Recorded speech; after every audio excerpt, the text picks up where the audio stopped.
le sait, notre parachat, la parachat de Trouma, celle d'après d'ailleurs aussi Tetzavé. Et en fait, toutes les parachiotes à partir de ce Shabbat vont parler de la construction du Mishkan. Et les gens sont d'ailleurs assez surpris de la quantité de versets, d'enseignements qui sont donnés par la Torah en toutes lettres à propos de la construction du Mishkan et de tous les instruments, ustensiles qui vont servir les enfants d'Israël pendant 40 ans dans le désert. Et on trouve d'autres mitzvot qui paraissent très importantes et qui vont durer beaucoup plus que 40 ans, comme par exemple les lois concernant le Shabbat, où les choses sont dites de façon très succincte. Et voilà que précisément à propos du Mishkan, la Torah n'est pas avare de mots et de versets pour non seulement nous donner tous les détails nécessaires, mais y revenir. Parce que, en fait, si on fait bien le calcul, on se rend compte que les parachiotes de Vayakel Pekoudé sont la répétition des parachiotes de Trouma Tetzavé. Comme si on n'avait pas très bien compris, et surtout pour nous dire que ce que Moshe Rabbeinu a ordonné a été réalisé, et ça aurait pu être dit en une phrase. Que le peuple et les ouvriers du Mishkan ont réalisé tout ce que Moshe Rabbeinu a ordonné. Et la Torah a trouvé nécessaire non seulement de nous donner les versets concernant les ordres donnés, mais en plus de ça, les réalisations faites. Et on se pose la question, pourquoi? Il y a une deuxième question qui est très intéressante, qui a été soulevée par les commentateurs, c'est en fait à quel moment a-t-on reçu cet ordre de construire le Mishkan, le tabernacle? Ça s'est passé quand, cette affaire? On est sorti d'Égypte, on le sait, au mois de Nissan. On a été au Har Sinaï, on l'a appris dans la Parashat Yitro, on y est arrivé au mois de Sivan, 50 jours après. Ensuite, on a continué notre chemin. Au bout d'un an, on a quitté le Sinaï pour continuer notre périple dans le désert. À quel moment de tout ça s'est passé cet ordre-là concernant le Mishkan? Cette question est une question importante parce que, en fait, quand on a reçu la Torah, on a entendu les 10 paroles au Sinaï, c'était au mois de Sivan, mais on n'a pas reçu l'étape de la loi. Vous le savez, ça, qu'on n'a pas reçu à ce moment-là l'étape de la loi. Non, pas du tout. Non, pas du tout. On ne les a pas reçus à ce moment-là. Beaucoup de gens pensent que le jour du don de la Torah a été le jour du don d'étape de la loi. Pas du tout. Les étapes de la loi ont été données 40 jours plus tard. 40 jours, les premières. Oui, je parle des premières. 40 jours plus tard, et Moshe Rabbeinu en est descendu 40 jours après, le 17 Tammuz. D'accord? Et à ce moment-là, qu'est-ce qu'il voit? Le veau d'or, catastrophe. Et évidemment, il n'est pas question à ce moment-là de faire Achnasat et Luchot Abrit. Il les a cassés. Alors il remonte le lendemain pour 40 jours. Ça n'a toujours pas donné le résultat escompté. Il reparle une troisième fois au début du mois de Elul pour descendre le 10 Tishrei. Et à ce moment-là, il redescend avec les deuxièmes tables de la loi. Quand il redescend avec les deuxièmes tables de la loi, le 10 Tishrei, où est-ce qu'on les met? C'est une question intéressante, d'accord? Qu'est-ce qu'on en fait? On les met où? C'est une question, d'accord?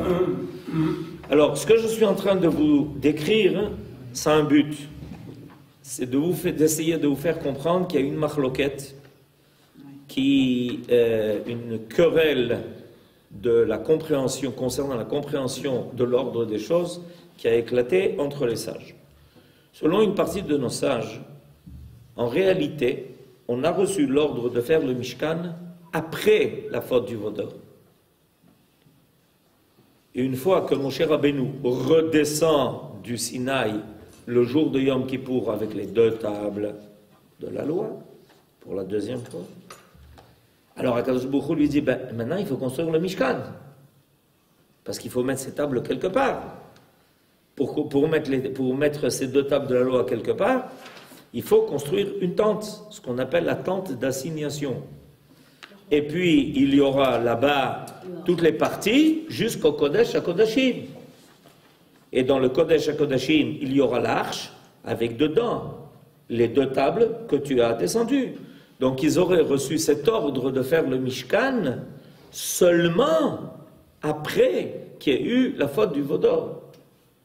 Et une fois que Moshe Rabbeinu, au bout de 120 jours, 40 jours pour recevoir les premières, 40 jours pour demander à Akadosh Baruch Hu de nous pardonner, 40 jours pour recevoir une 2e fois les tables, c'est à ce moment-là qu'il redescend le jour de Yom Kippour, et après Yom Kippour arrive l'ordre de construire le tabernacle. Ça, c'est une première considération des choses, Rashi l'amène. Mais il y a une autre vision des choses. Et cette autre vision des choses, c'est en fait l'ordre des parachiotes dans la Torah. Parce que dans la Torah, les parachiotes ne sont pas marqués comme ça. Dans la Torah, l'ordre des parachiotes, c'est ce Shabbat Trouma, Shabbat prochain, Tetzavé, Shabbat d'après, Kitissa. Et dans la parachute de Kitissa, qu'est-ce qu'il y a? La faute du Vaudor.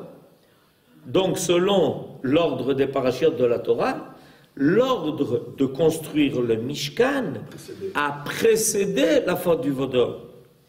Peut-être pour mettre les premiers mots. Voilà. En réalité, l'idée première est que ne devait pas surgir cette catastrophe-là du Vaudor. Les enfants d'Israël ont reçu les 10 paroles, le Vav, le Sivan. Vous avez compris? Je suis en train de faire un historique et on réécrit l'histoire maintenant. D'accord? On peut se permettre de réécrire l'histoire. Alors on réécrit l'histoire.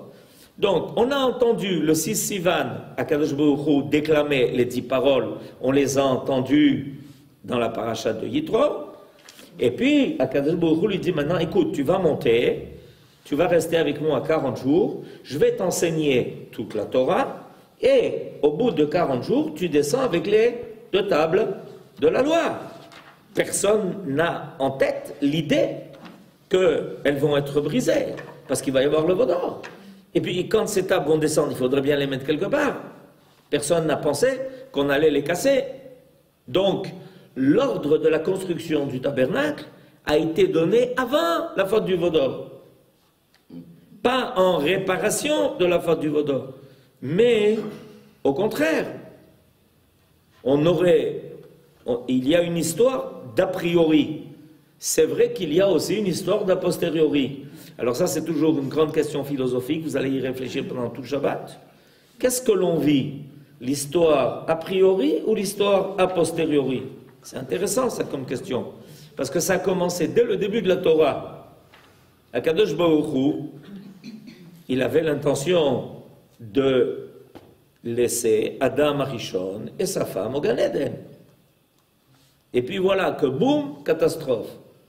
On commence à parler avec des serpents. Il faut faire attention, ils sont dangereux. Et alors, qu'est-ce qu'on vit? On vit maintenant une histoire a posteriori. Mais a priori, l'histoire ne devait pas être comme ça. Alors, d'après le Zohar, à Kadosh, que je vous amène ici, par le Rav Munk, en réalité, l'ordre de faire le Mishkan a été ordonné a priori, parce que dans le plan divin d'a priori, il y a un plan de l'histoire a priori. C'est important de le savoir, parce que les hommes ne pensent que l'histoire n'est qu'un a posteriori. C'est-à-dire qu'on essaye sans arrêt de rattraper quelque chose sans pouvoir le faire. Il y a un mythe comme ça grec. Sisyphe. Comment ça s'appelle? Les madames avec les lettres, ou les messieurs avec les lettres. Il y a un mythe où on essaye de rattraper quelque chose, on n'y arrive jamais. Hein? Le mythe de Sisyphe. Voilà, très bien, Kol HaKavod. Le mythe de Sisyphe. Le mythe de Sisyphe, c'est en réalité cette angoisse profondément grecque, donc une angoisse philosophique, qui est qu'on essaye d'arriver à quelque chose, mais on n'y arrive jamais. Et d'où vient cette idée-là? Parce que l'idée vient évidemment, il n'y a pas la Torah, donc on ne peut pas savoir qu'il y a une histoire a priori. Il y a une histoire a priori. L'histoire que les hommes vivent et qui est que, bon, on va essayer de récupérer quelque chose, mais justement on va le récupérer, arrive quelque chose d'autre. Et juste au moment où on arrive à récupérer enfin la deuxième chose qui devait récupérer la première, arrive la troisième chose. Alors il faut récupérer la troisième qui vient récupérer la deuxième qui revient à la première, mais entre-temps il y a évidemment quelque chose qui s'est passé, on ne s'en sort plus. Voilà. Donc à la fin, chlet, comme on dit chez nous, en grec. Est-ce qu'on aurait fait le veau d'or si on était en train de préparer le Mishkan? Tov, alors, on va lire. De l'autre côté, le Zohar maintient, conformément au texte de l'Écriture. Pourquoi conformément au texte de l'Écriture? Parce que c'est l'ordre des parachiotes. Dans l'ordre des parachiotes, c'est d'abord Trouma, ensuite Tetzavé, avant le veau d'or. Que les ordres relatifs au tabernacle précèdent la faute du veau d'or. Rabbi Shimon Bar Yochai professe que le plan de la création, ça s'appelle l'histoire a priori, ce qu'on est en train de dire. D'accord? Donc maintenant, on est en train de vous révéler quelle est la Torah de Rabbi Shimon Bar Yochai. C'est un secret, gardez-le entre vous. En réalité, Rabbi Shimon Bar Yochai, dans sa Torah, d'accord, la Torah de Rabbi Shimon Bar Yochai, est l'enseignement de l'histoire a priori. Voilà le secret de la Torah. Le secret de la Torah, c'est pas de connaître l'histoire a posteriori, celui-là a fauté, qu'est-ce qu'on fait, comment on récupère ça, comment on fait tchouva, comment on va s'en sortir, etc. Les vases brisés, vous connaissez tout ça, d'accord? Et non, il y a l'histoire a priori. Alors c'est l'idée de Rabbi Shimon Bar, c'est l'enseignement de Rabbi Shimon Bar Yochai. Rabbi Shimon Bar Yochai professe que le plan de la création prévoyait, dès les origines, l'implantation de la majesté divine au milieu des hommes. C'est ça l'idée du Mishkan. C'est quoi l'idée du Mishkan? Ve'asuli mikdash ve'shachamti betocham. Moi, j'ai pas créé la terre pour rester dans les cieux. Enfin, j'ai créé les cieux et la terre pour être présent dans les cieux, ça c'est évident, et sur la terre aussi. Donc c'est prévu. C'est pour ça que nos sages enseignent que l'idée du Beth Amikdash a précédé la création. C'est une idée qui est évidente. On ne peut pas penser créateur, création sans Shrina. C'est ridicule. Imaginez-vous que Dieu, regardez, je vais vous montrer jusqu'où ça va l'absurde. Imaginez-vous que Dieu crée un monde dont il est absent. Vous vous rendez compte de la grossièreté de l'absurde, de cette absurdité? Je fais un monde, moi, dans lequel je serai absent. Mais c'est ce que les Grecs affirment. Il a créé un monde, mais il est en absent. Alors donc, c'est comme quelqu'un qui investit un investissement énorme, qui construit le plus beau bâtiment au monde, et une fois qu'il a la clé, il achète à la mer. Et on ne peut pas y rentrer. Ni lui, surtout, d'ailleurs, il ne vient pas y habiter. Et on lui dit, qu'est-ce qu'il a fait? Non, c'est pour que les gens voient qu'il y a un bâtiment. C'est triste, d'accord? Mais c'est cette idée-là, c'est ce qu'on essaye d'affirmer ici. Ok? Certes, les fautes avaient rendu l'exécution de cet idéal impossible. Il semblerait. Mais aussitôt après l'alliance conclue avec Israël, quand il parle des fautes des hommes, il parle des fautes des hommes jusqu'à l'alliance contractée avec Israël. Donc il parle des premières générations. Il parle des générations, les 20 premières générations du monde qui ont refusé et agi de telle façon que la présence divine dans le monde soit impossible. Jusqu'à Abraham. Alors Abraham vient et dit, mais en fait c'est quoi? Où on est ici? On lui dit, tu es dans le monde des hommes. Mais moi je veux connaître aussi le monde de Dieu. Le monde de Dieu, non, il ne peut pas. Regarde ce qui se passe autour de toi. Sodome, Gomorre, etc. Tu sais, c'est pas sympa pour Akadosh Baruch Hu de venir habiter ici. Tu vois ce qui se passe. Il dit, mais on va faire qu'il soit là. Et à partir de là, il va y avoir 6 générations. Vous entendez? 6 générations jusqu'à Moshe Rabbeinu. 10 plus 10 plus 6. Combien ça fait? Ah voilà, 26. Vous avez compris? Et au bout de 26 générations, Akadosh Baruch Hu est là. Où ça? Dans le tabernacle. Alors, donc, quand aussitôt après l'alliance conclue avec Israël, l'Éternel ordonna l'édification de sa résidence. Puis Moshe avait cru que la faute du veau d'or avait rendu ses ordres caducs. En réalité, mon cher Rabbeinu, il avait reçu, avant la faute du veau d'or, déjà tous les ordres concernant la création de la résidence divine sur terre. Où ça? Parashat Troumat Tetzaveh. Ok, il monte là-haut et il dit, bon écoutez, je reviens bientôt, d'accord? Dès que je reviens avec l'étape de la loi, ok, c'est comme on arrive avec le Sefer Torah, on fait Achnasat Sefer Torah, d'accord? On fera Achnasat et Luchat Abrit, et on se mettra à travailler dur pour construire le Mishkan, parce que je vais rentrer, je vais apprendre tout là-haut pendant les 40 jours. Et puis Akadosh Baruch Hu lui annonce, alors qu'il est là-haut, que les béné Israël ont fait le veau d'or. Alors Moshe Rabbeinu dit, ah oui, et alors on va construire le Mishkan et on va mettre au milieu, Chas v'Shalom, le veau d'or. Aïe, aïe, aïe. Imaginez-vous quelqu'un qui construit, dont je reviens à l'histoire du bonhomme, qui a construit la plus belle villa, et puis il y fait rentrer une vache. Il installe une vache au milieu du salon, tout le monde vient lui amener à manger, à boire à la vache. Et elle ne comprend pas très bien dire ce qu'elle fait au milieu du salon. Le marbre, etc. Qu'est-ce qu'elle fait au milieu du salon? Donc Moshe Rabbeinu a pensé que Akadosh Baruch Hu avait décidé de ne pas réaliser le projet. Aïe, aïe, aïe. À quoi ça a servi tout ça? 26 générations. Voilà.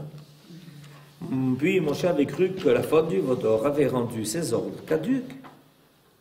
L'Éternel accorda pourtant son pardon et les ordres furent nouvellement confirmés. Ah, maintenant on comprend tout. Pourquoi était-il nécessaire, après les parachiotes de Trouma et de Tetzaveh, qui nous avaient déjà tout expliqué comment faire, de revenir à Ouda dans les parachiotes de Vayakel Pekoudé sur tout ce qui avait déjà été dit dans la parachat Trouma Tetzaveh. Parce que c'est comme si les parachiotes de Trouma Tetzaveh avaient été effacés à cause de la faute du veau d'or. Vous avez compris? C'est comme si on avait effacé. On ne peut plus maintenant se servir, c'est comme si on ne pouvait plus se servir des parachiotes Trouma Tetzaveh pour construire le Mishkan. Parce qu'au milieu, il y a eu la parachat Kitissa avec la faute du veau d'or. Et Moshe Rabbeinu, il a vu ça et il a dit, il n'y a plus de Mishkan. Boum! Il casse les tables de la loi. Donc il n'y a plus aucune raison de faire le Mishkan. Est-ce que vous comprenez maintenant la portée de la brisure des tables de la loi? En brisant les tables de la loi, Moshe Rabbeinu vient de déclarer il n'y a plus besoin des parachutes Trouma Tetzaveh. Puisqu'il n'y a plus rien à mettre.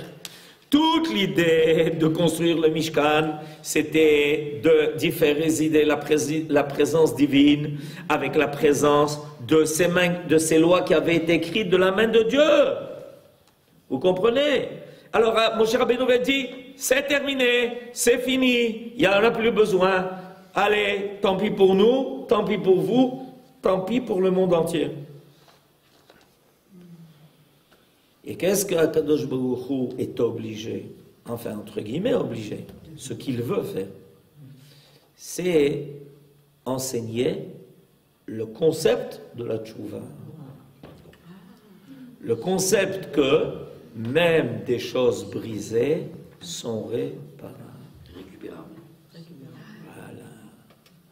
Et c'est pour ça que viennent après la faute du Vaudor, les parachutes de Trouma Tetzaveh qui semblent répéter les mêmes choses. En réalité, les parachutes de Trouma Tetzaveh n'ont pas été effacées. Elles ont été occultées. Akadosh Baruch Hu, il a fait semblant de se mettre en colère. Je m'engage beaucoup, mais en réalité c'est ça. Parce qu'il a fait comprendre à Moshe Rabbeinu que la faute était grave. Et quand quelqu'un doit faire tchouva, il doit savoir que sa faute est grave. Il ne peut pas dire « Ouais, bon, on m'a dit que c'est pas si terrible que ça, bon, et finalement, on peut tout effacer, tout est récupérable. » Non, c'est pas comme ça qu'on doit faire tchouva. Pour faire tchouva, il faut être sérieux. Savoir que ce qu'on a fait, c'est grave. Donc, Akadosh Baruch Hu dit à Moshe Rabbeinu, tu sais, c'est grave. Et qu'est-ce que lui dit Moshe Rabbeinu? Je sais, c'est grave. Chata'a gdola, c'est grave. Mais, Akadosh Baruch Hu, on est dans ce monde pour réparer les pots cassés. On est dans ce monde pour réparer les pots cassés. Donc, on va se mettre au travail, on va faire tchouva. Tu vas nous redonner des ordres qui, cette fois, conviennent à une situation d'a posteriori, pour finalement refaire réapparaître l'idée première. Et ça, ce que vous venez d'entendre, ça s'appelle Hatikva. C'est quoi Hatikva? C'est que depuis que le Ham Israël est présent dans le monde, il n'y a rien qui est définitivement irréparable. Voilà. C'est pour ça que cette parasha est tellement importante. Jusqu'à l'époque de l'alliance entre Akadosh Baruch Hu et Ham Israël, il y a des choses qui sont définitivement irréparables. Vous voulez la preuve? Le déluge. Ben oui, définitivement irréparable. Vous voulez une autre preuve? Sodome et Gomorrhe. Mais enfin, allons leur faire tchouva à ces gens de Sodome et Gomorrhe. Impossible. Qui est-ce qui a prouvé que c'était impossible? Ah ben j'espère bien, oui. Vous lisez la Bible, ça, je vous conseille. C'est une belle lecture, la Bible. Avraham Avinu l'a prouvé que c'était impossible. Il dit à Akadosh Baruch Hu, bon, s'il y a 50 sadikim, ils arriveront à sauver les choses. Akadosh Baruch Hu lui dit, d'accord. S'il y en a 45, d'accord quand même. Et s'il y en a 40, on peut y aller. Donc, Abraham est en train, en fait, de prouver que c'est irréparable. Vous avez compris? Par ce marchandage, Akadosh Baruch Hu joue, entre guillemets, avec lui le jeu. Tu dis que c'est réparable, alors allons-y, allons-y. Je suis d'accord avec toi. Ça devient réparable à partir du moment où Ham Israël est dans le monde. Tant qu'Ham Israël n'est pas dans le monde, donc il n'y a pas d'alliance. Voilà. C'est ça l'idée de l'alliance. C'est ça l'idée de Brit. Brit. Vous savez que les Mekoubalim ont fait remarquer que le mot Bereshit, c'était deux mots. Brit, Esh. C'est les lettres, Brit, Esh. C'est les lettres de Bereshit. Ça veut dire qu'il y a une alliance de feu. Il y a quelque chose qui ne peut pas s'effacer. Et qui est le premier à avoir été jeté au feu? Abraham. Et comment il en est sorti? Donc, l'alliance de feu a été réalisée. Voilà, Abraham sort vivant du feu. C'est un feu qui ne brûle pas. C'est un feu qui sert à une alliance, mais pas qui brûle. Avant, le feu était un feu qui brûlait. Quand il y avait une faute, c'était irréparable. Sodome et Gomorrhe est brûlé. À partir d'Israël, il n'y a plus d'état irréparable. L'idée fondamentale qu'Israël va transporter dans le monde est que l'histoire a posteriori peut finir par devenir l'histoire a priori. Nous sommes en train d'essayer de faire rejoindre les deux histoires. Celle qui était prévue à l'avance, que Dieu a écrit et qui est et dont le but, la finalité se révélera à la fin des temps. Voilà. Et entre-temps, il y a des problèmes. Je ne sais pas si vous avez remarqué, mais il y a des problèmes. Et avec ces problèmes-là, Am Israël est appelé, invité à se mesurer. Pourquoi? Pour pouvoir finir par révéler qu'on peut récupérer et faire réapparaître le plan initial. Et toute l'histoire du Mishkan va tourner autour de là. Que finalement, on ne renonce pas, Moshe Rabbeinu ne renonce pas, il va commencer à prier à Kadosh Baruch Hu depuis le début des Loul, nous on commence les Sichot, pour arriver à Yom Kippourim. Finalement, Kadosh Baruch Hu pardonne à tout Israël de la faute du Vaudor. C'est ça le jour de Yom Kippourim. Le jour de Yom Kippourim, on doit passer ce jour-là comme si on était présent au moment de la faute du Vaudor. Et ce jour-là, on décide de prendre sur nous les fautes de toutes les générations, de les endosser, de dire voilà, on est prêt à changer le cours des choses. Et finalement, Moshe Rabbeinu réapparaît avec les deux tables de la loi. Il y a un enseignement très profond à ce niveau-là, c'est que quand il est redescendu et qu'il a brisé les premières tables, il est remonté. Et qu'est-ce qu'il a fait pendant 40 jours jusqu'au début du mois de Elul, Moshe Rabbeinu? Qu'est-ce qu'il a fait? Hein? Non, Torah Shebéalpi, il a reçu les 40 premiers jours. Qu'est-ce qu'il a fait? Non, pas du tout. Qu'est-ce qu'il a fait? Il a prié pour? C'est-à-dire pour le Vaudor, pour que Dieu pardonne à son peuple. Pendant 40 jours, il a prié. Depuis le Yud Het de Betamuz jusqu'à la fin du mois de Av. D'accord? C'est pour ça qu'on n'aime pas tellement ces jours-là. D'accord? Akadosh Baruch Hu lui a-t-il pardonné ou pas?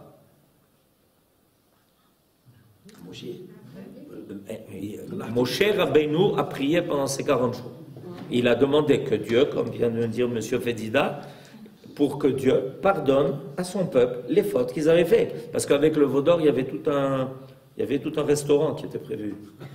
C'était pas seulement le Vaudor. Le Vaudor avec tout ce que ça accompagne. Les orgies, quoi. D'accord? C'était accompagné d'orgies, tout ça. Alors, quand on est idolâtre, en général, ça va avec le reste. Alors, est-ce que Dieu a pardonné ou pas au bout de ces 40 jours? Réponse, vous avez raison, il a pardonné. Alors, pourquoi il a été besoin de prier encore 40 jours? C'est une bonne question. Non, en plus de ça, il s'est posé des questions. Vous avez compris ma question? Pourquoi on a besoin, nous, de commencer les slichot au début, le début du mois de Elul, pendant 40 jours jusqu'à Yom Kippur? Il lui a pardonné pendant ces 40 jours. Alors je vous le dis, vous voulez la réponse? Oui. Bon. C'est bien parce que c'est vous. Akadosh Baruch Hu, au bout de ces 40 jours, lui a dit, je leur pardonne, mais je ne te donne pas à nouveau les tables de la loi. Ah bon, voilà, c'est ça. Wow. Je les ai écrits. Opa. Je vous dis d'accord, je veux bien, je pardonne. Tu as prié, je vois qu'ils font tchouva en bas, c'est bon, mais je ne te donne pas. Pourquoi? C'est unique. L'étape de la loi, c'est unique. Il ne peut pas. Il n'y a pas. Tu crois qu'il y a un super pour l'étape de la loi? De ce cas, tu vas en amener deux autres? Ça ne marche pas comme ça. C'est où? Alors qu'est-ce que Moshe Rabbeinu il a fait? Il a écrit par le peuple. Qu'est-ce qu'il a fait? Il a demandé au peuple de prier. Kol hakavod. Il est descendu, et il leur a dit, écoutez, la situation est grave. Oui, la situation est grave. Dieu vous a pardonné. Ils l'ont regardé un peu étonné, non? On n'a pas compris. La situation est grave. Dieu vous a pardonné. Et alors? Mais c'est tout. Et quoi? Et où elles sont? Mais il n'y en a pas. Il n'y en a plus. Fini. C'est une première fois. C'est perdu. Non. Alors il a vu le peuple. Il leur dit, vous les voulez? Comment on veut? Mais sans ça, on n'a rien. On a besoin que Dieu nous prouve qu'il nous a pardonné. Qu'on ait le sentiment qu'il est là avec nous. Et pour ça, on a besoin de sa signature. Tu nous le dis, mais nous, on veut sa signature. C'est quoi sa signature? C'est les deuxièmes tables de loi. Alors Moshe Rabbeinu nous a dit, ah, vous êtes sûr? Comment on est sûr? Mais sans ça, on ne bouge pas d'ici. Alors pour ça, mes enfants, il faut que je remonte 40 jours, et vous, vous allez prier pendant 40 jours, et pendant toutes les générations, vous ferez des slichot. Et pendant toutes les générations, il y aura Yom Kippour. Est-ce que vous acceptez ou pas? Parce que par là, vous allez prouver que rien n'est irremplaçable, qu'on peut toujours récupérer. Si il s'était arrêté au bout des premiers 40 jours, ça aurait été, on serait revenu à la situation, les tables ont été brisées et on reste avec les morceaux de table. Mais Moshe Rabbeinu leur a fait comprendre que la tchouva définitive était une tchouva qui permettait aux tables de la loi de réapparaître. Donc de récupérer ce qui avait été cassé, ce qui avait été raté, que ce n'était pas irremplaçable. Et c'est pour ça que Moshe Rabbeinu est retourné une fois à nouveau. Et c'est ça le véritable pardon. Le véritable pardon, la véritable slicha, c'est pendant les Yemei HaSlichot. Mais en cela, Moshe Rabbeinu nous a fait un petit cadeau. Lequel? Le Mishkan. Et voilà, il nous a fait le Mishkan et le Bet Amikdash. Mais ce qu'il nous a fait à nous, c'est que s'il n'avait pas réclamé ça, il n'avait pas amené le peuple à réclamer ça, ça n'aurait pas engagé les autres générations. La génération du désert, ils ont été pardonnés, Shalom à Israël. Mais Moshe Rabbeinu a dit, on a une responsabilité tous, de tout le Ham Israël, jusqu'à la fin des temps, c'est-à-dire jusqu'à la construction du troisième Beth Amikdash. Vous avez compris? Et à ce moment-là, quand on a dit hey, on veut le Beth Amikdash, le Beth Amikdash, alors à partir de maintenant, toutes les générations, jusqu'à la fin des temps, endossent sur eux la responsabilité des échecs pour les récupérer. Et c'est pour ça que toutes les générations sont engagées à réclamer la réapparition des tables de la loi. Est-ce que les tables de la loi étaient identiques, les deux? Bétach. Voilà. Moi j'ai une question. Ken, Yosef. Ladies first. J'avais entendu que, effectivement, que Akadosh Baruch Hu avait pardonné quand à Tishri, le dit Tishri, c'est Kippour, c'est pour ça, et que les Israël ne se sont pas contentés de ce pardon-là. Et c'est là où ils ont demandé à Moshe, ils lui ont dit, il nous a pardonné, mais on veut des preuves d'amour, soit reconduit de nouveau à notre égard. Et c'est là où Akadosh Baruch Hu a dit, alors je vais venir résider et je vais vous donner... Mais c'est ça l'idée. L'idée fondamentale, c'est que Bidiouk, ce qu'ils ont voulu, ils ont voulu la preuve. Ils ont voulu la preuve. Les tables avec lesquelles Moshe Rabbeinu devait redescendre le jour de Yom Kippour étaient la preuve. Mais une fois qu'il est redescendu avec cela, alors c'était devenu évident qu'il fallait construire le tabernacle. Donc on a eu l'ordre avant la faute du Vaudor et on a la réalisation après. question. On dit que Moshe Rabbeinu, il a fait 7 choses de sa propre initiative. Comme, 3. 3. Comme de casser les tables. Oui. C'était pas un ordre d'Akadosh Baruch Hu. Nahon. Mais Moshe Rabbeinu a compris que c'était dans le bien des enfants d'Israël. Parce que c'est dans leur bien, c'est dans leur intérêt de casser les tables de la loi.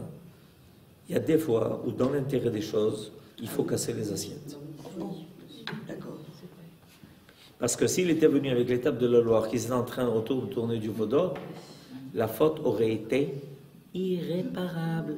Parce que dans les tables de la loi, il y a marqué Lo yelecha Elohim acherim al panai. Et les tables de la loi voient le veau d'or. Shem Yerachem.